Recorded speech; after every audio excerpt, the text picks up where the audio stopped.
Kate and Krista with What to Expect When You're Not Expecting Cancer. And we have a new video for you today. Yay! It's been a little while, we know, but this is a good one. It's short and sweet, but it's going to get some really good information, especially for this time of year. And it's very important. Krista, what are we talking about today? So, Kate has had her chemo recently. Number 6. Yeah. Krista, me, I've had brain surgery recently. Yep. So, together, to the two of us, we are actually really immune compromised right now. Extremely. But actually, I think we look pretty darn good. We look great. We look like you. We look like any other coworker or a person in a grocery line. Yep. Same as everyone. So we wanted to talk about what it means to be immune compromised, what we do in our own homes, and what we do out in the public to try and protect ourselves. And others. And others. So usually when you think immune compromised, you think newborn baby or elderly people or people who are in the hospital having surgery or disease control, that sort of thing. Unfortunately, that's not all that it is. So as you see, I still have my port in for my chemotherapy. Yeah. When you have chemotherapy, it wipes out all your good stuff. So I basically have no immune system right now, so a simple little sniffle could turn into pneumonia, bronchitis, or something more serious that could hospitalize me. But I don't look like it. Yeah. And Krista? And so I'm on dexamethasone, which you're on Dex I'm too. also on that. It's a steroid. And so Dex is great because it reduces swelling, it controls nausea, but it also decreases your immune system. So it can wipe your blood cells away so that you don't have those fighters. You don't have the little fighters in your body. Yeah, to like come across a cold and then be able to easily extinguish it. It might take us a little bit longer. It could be land us in the hospital. Yes. Could land us, so. A cough could turn into a huge fever for us, which could cause vomiting, diarrhea, and things that would be detrimental to our bodies. So these are little things turn really big really fast. Yes. There are so many easy ways for you, general public, to make sure that you're not making immune compromised people out there more susceptible to viruses. And what we wanted to share was what we do in our homes. So our circle of family and friends our village know that, if they're going to come visit us, to report any symptoms. If they say, I was kind of feeling off a couple days ago, or my kid just was at school and there was an outbreak of hand, foot, and mouth disease, but they're fine, but it's in the classroom. Or something like, everybody in my household is sick except for me. Yeah, I'm so healthy. Can I come visit you? Can I bring you a fresh lasagna? But we know that even if that's the case, that asymptomatic person who isn't showing the symptoms, their body might still be fighting the virus or whatever and sharing it. And sharing it. Yeah. Or if people say, hey, I would love to drop off something for you to eat. Some muffins. That's awesome. Yeah. But you have to be so careful because if you didn't properly wash your hands, or maybe you touched your face. Or you licked the spoon. We all do it. Totally. We all do it. So then you can actually introduce germs into the food that when we eat, it could then enter our body. Yeah. So what we do is we ask our friends and family to report the symptoms, and then we make decisions from there. So maybe it was, friend's birthday, and somebody was sick, and it's a really important event to you. Yeah. So you'll go and you'll wear your mask there. Here, wear your mask. Or maybe you'll stay for a short amount of time. Or maybe you won't play with the kids. Or maybe your friend wants to do a play date, but their kid was sick on Friday and it's Sunday. We're going to skip the play date. Right. Is it worth it? It's not worth it. Let's wait a couple of days. Yes. More than 24 hours is always my rule of thumb. If there's vomiting or diarrhea. That's just me. So those are some of the things that we do, and when we're out in public, we kind of do similar things as well. So both Kate and I always have a mask with I have one always in my purse, usually a couple in my glove compartment, just in case I'm at the hospital I forgot.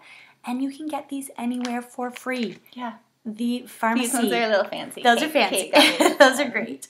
But like the pharmacy, you're going to a drugstore to pick up, let's say, some shampoo, and you notice that there's a box there. You're at a walk-in clinic or a doctor's office or a dental office. They always have these available. Yeah. Just take one. Nobody's going to ask. Just Yeah. take one. Take two.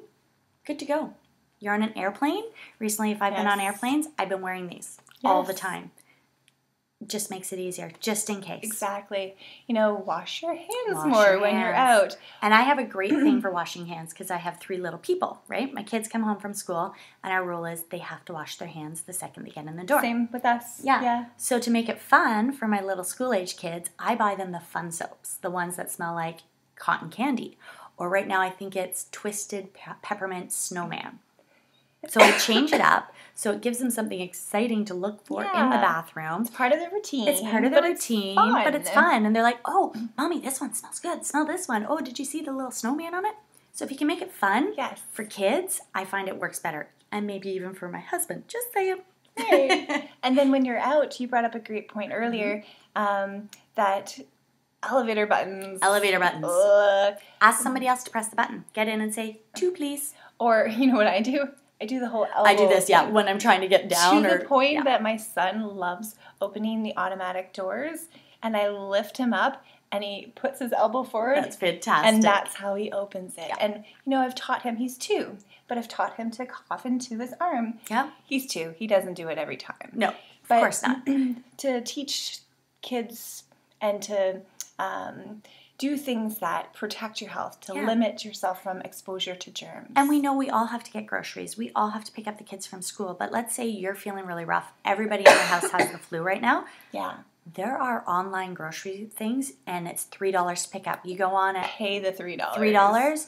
You don't get anybody in that store. You don't touch anything in the store, because me coming in to get my milk feeling healthy, I'm still not touching anything, but I do have to get the milk. And maybe you've coughed or your kids, and we know how hard it is to stay home or keep your kids home from school and things like that.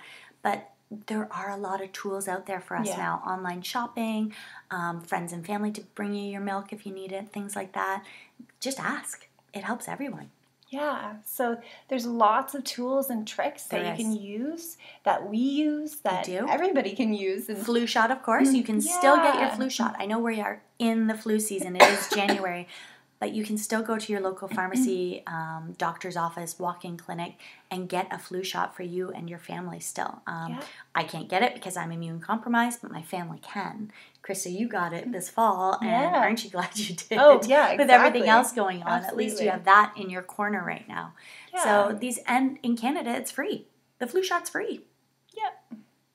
And just regular stuff like wash your hands. And when you sneeze into your arm. And we're not all perfect, right? No, gosh, no. But if we can reduce the risk of exposure, then you can really help somebody who's immune compromised like us, who is just standing in the elevator, looking like normal people. And not.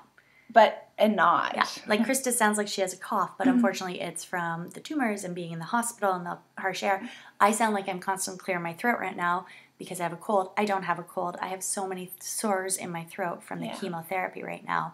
But again, if I was in public and I heard somebody coughing like me right now, I'd be like, staying away from you. Yeah. Right? So just take these things in mind. It's all about, and hand sanitizer. Again, just like the fancy soaps, you can get aloe hand sanitizer. You can get alcohol-free sanitizer. You can get kid-friendly ones. I have a spray bottle one that's all natural and lavender.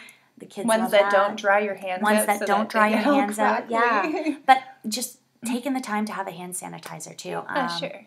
And so you're not only protecting people like us who are immune compromised, you're literally protecting yourself as well and your family. So it's like win-win-win for everybody. Yeah. It's a good thing. It's a good thing. But yeah, we just wanted to update you on that and give you that little tips and helpful hints and helping yourself, not just us, but you're helping yourself. And who doesn't want to go through the whole winter and flu season? And not get sick. Not get sick. Yeah. That'd be great. Way more time to enjoy. All right. Well, that's all. Another episode from What to Expect When You're Not Expecting Cancer. Bye for now, guys. Keep sharing. Thank you. Mwah.